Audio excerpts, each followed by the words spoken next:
اس دور میں جس شخصیت کے قلم سے نکلنے والی روشنی کو بکو نگر بنگر پھیل گئی اور سینوں کو علم کی روشنی کے ساتھ منور کر رہی ہے، اس روشنی کا نام منہاج القرآن ہے۔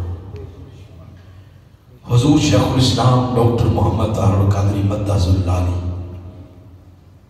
آپ نے کوئی ایسا موضوع تشنا طلب نہیں چھوڑا جس پر آپ نے قلم نہ اٹھایا۔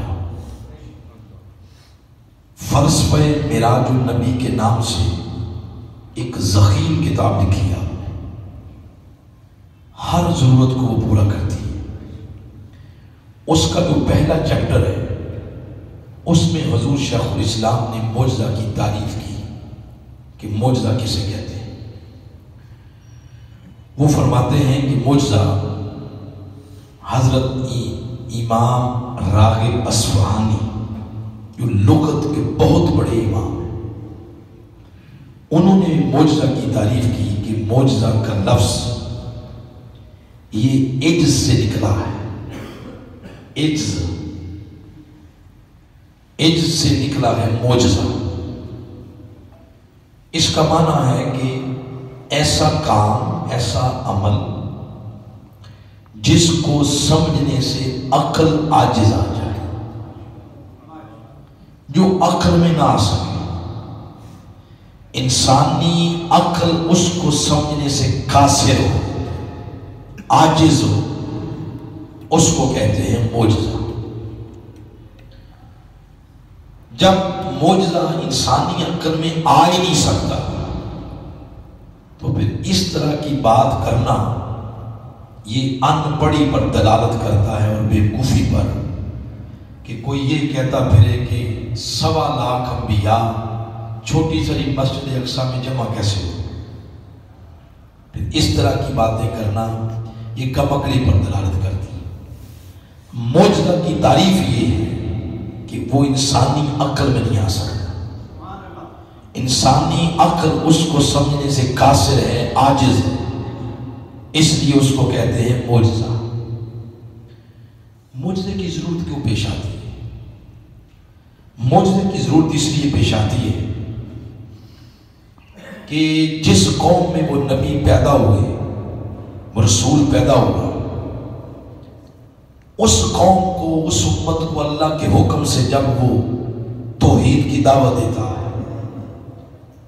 آگے پھر امت کہتی ہے کہ یہ ہمارے درمیان ہی جمع پلا ہے، بڑا ہوا ہے، یہ نبی کیسے بن گیا؟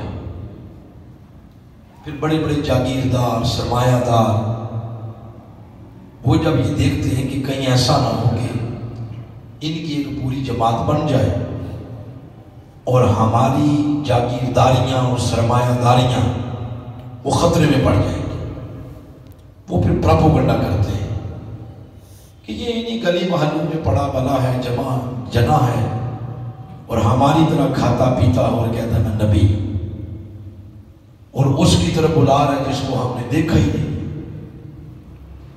پھر اللہ کریم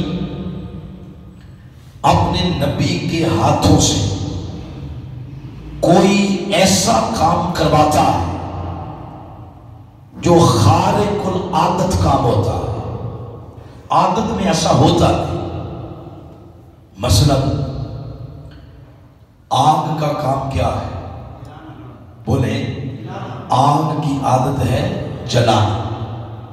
کبھی آپ نے دیکھا کہ کوئی آگ کو پکڑے، آگ اس کے لیے گل و گلزار بن جائے؟ کبھی ایسا نہیں۔ ابراہیم علیہ السلام کے لیے بن گئی۔ کبھی آپ نے دیکھا کہ پتھروں سے اونٹنیاں نکلتی؟ کبھی ایسا نہیں۔ صالح علیہ السلام کی اونٹنی نکلی پتھر سے۔ یہ وہ خارق العادت کام ہے جو روٹین میں نہیں ہوتے، عادت میں نہیں ہوتے۔ عادت سے ہٹ کے جب نبی کی زبان سے کوئی ایسا لفظ نکلے یا اس کے ہاتھ سے کوئی ایسا کام ہو جائے جو عادت سے ہٹ کے ہو اور مخلوق اس کی مثل نہ لا سکے وہ معجزہ ہوتا ہے.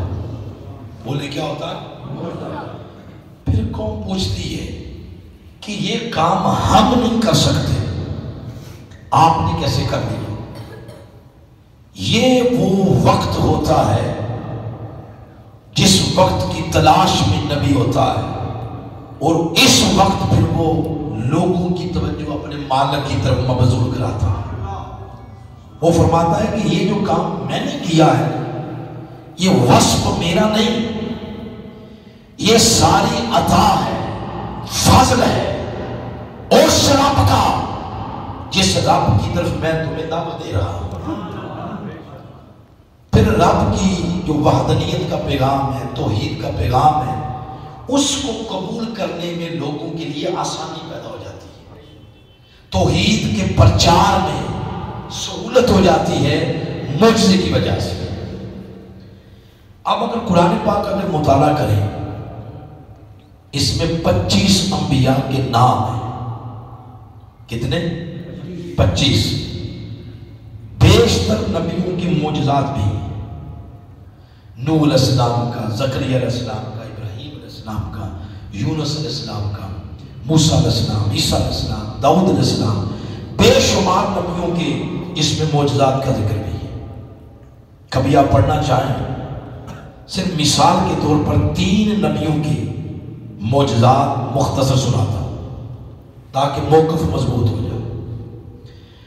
داؤد علیہ السلام کی بات کرتے ہیں، اور اس میں ایک خاص بات یہ ہے، اللہ جب اپنے نبی کو معجزہ دیتا ہے تو کبھی اب قرآن پڑھنے، قرآن کا اسلوب بتائے گا، آپ سمجھ جائیں گے کہ اس میں اس بات کو مد نظر رکھا گیا کہ اس دور کا جو فن عروج پر ہوتا، معجزہ اس مناسبت سے دیا جاتا. جو فن، جو شعبہ، جو فن، جو صنعت عروج پر ہوتی، معجزے کی اس کے ساتھ مناسبت ہوتی.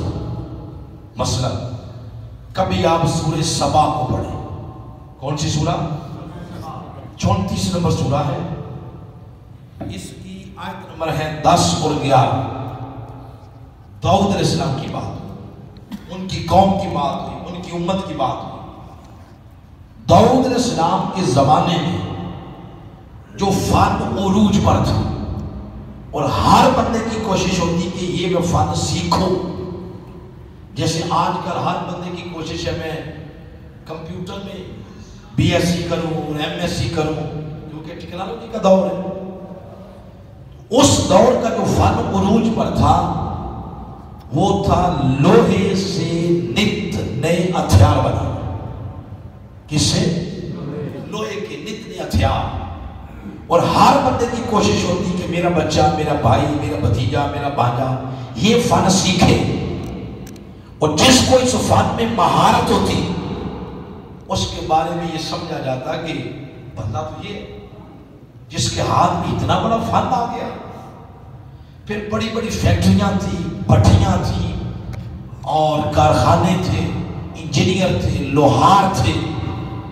وہ مہینوں ہفتے لگا کے لوہے کی ایک پروڈکٹ تیار کرتے، مہینوں لگتے، ہفتے لگتے.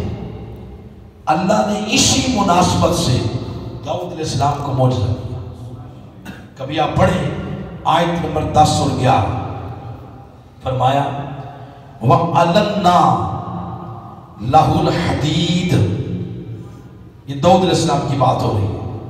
وَأَلَنَّا لَهُ الْحَدِيدِ کہ لوہا داؤد علیہ السلام کے ہاتھ میں جا کے پانی کی طرح مایا ہو جاتا. جو کام انجینئر، بھٹیاں، لوہار، بڑے بڑے کارخانے، فیکٹریاں ایک مہینے میں کرتی، جو پروڈکٹ عام انجینئر ماہر ایک مہینے میں جو پروڈکٹ تیار کرتے، داؤد علیہ السلام منٹوں میں تیار کرتے. ان کو ٹائم لگتا، لوہا آگ میں رکھتے، بھٹی جلتی، آگ جلاتے، گرم کرتے، ضربے لگاتے اور بہت ساری مشقت کے بعد جا کے اس کی ایک شکل بنتی، اس کی شکل بنانے میں ہفتوں کی محنت ہوتی۔ اللہ کا نبی داؤد علیہ السلام جو ہی لوہے کو پکڑتے، لوہا اتنا نرم ہو جاتا کہ جدھر جدھر اللہ کے نبی داؤد کی ہاتھ کی انگلیاں مڑتی چلی جاتی، لوہا ادھر ہی مڑنا شروع ہو جاتا۔ لوگ حیران رہ جاتے کہ یہ کام ہم ہفتوں میں کرتے ہیں، یہ منٹوں میں کرتے ہیں، کیسے؟